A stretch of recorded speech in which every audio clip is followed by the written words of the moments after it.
Get ready for the dictation. Dictation will start in 5 seconds. Start.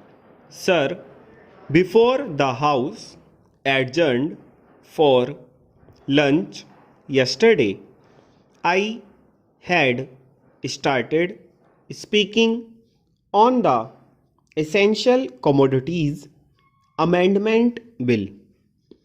I have got here with me the bill as introduced. In the statement of objects and reasons, the government pointed out that in certain cases it might be necessary for them not to award punishment prescribed in the law as it exists at present, but to forfeit a part of the deposit. This relates to minor offences under the Essential Commodities Act. I can quite understand this, and generally, therefore, nobody would oppose this thing. But the question that I wish to raise in this connection before the House is the manner in which this act is being implemented by the government and also by the state governments.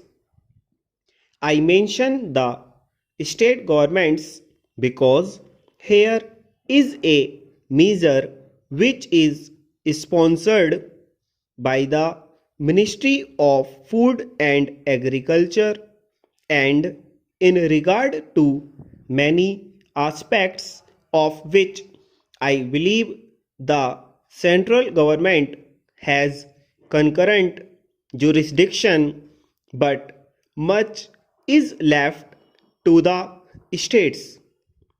Our experience has been, especially in the state from which I come, namely West Bengal, that this act is not implemented properly by the state authorities because of various connections of certain people high up with the big business and others indulging in speculation, hoardings, and so on.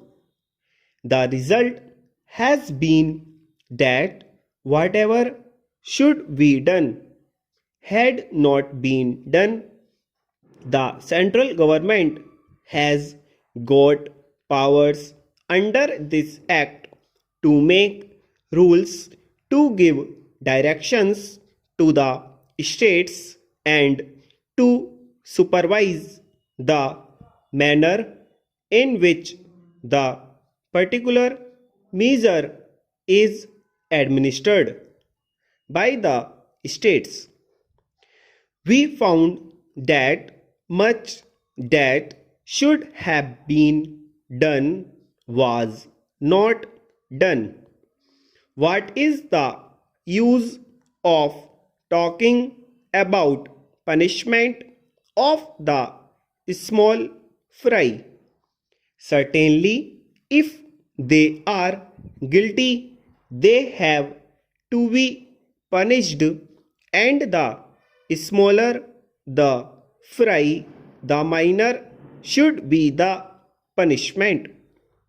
I agree there, but the point is that the act is not properly implemented.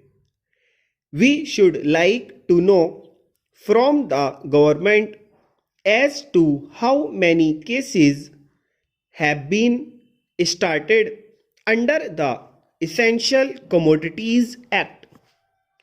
We know that food grains had been hoarded, speculation had been indulged in, stocks had been removed from one state to another surreptitiously by unfair and illegal methods.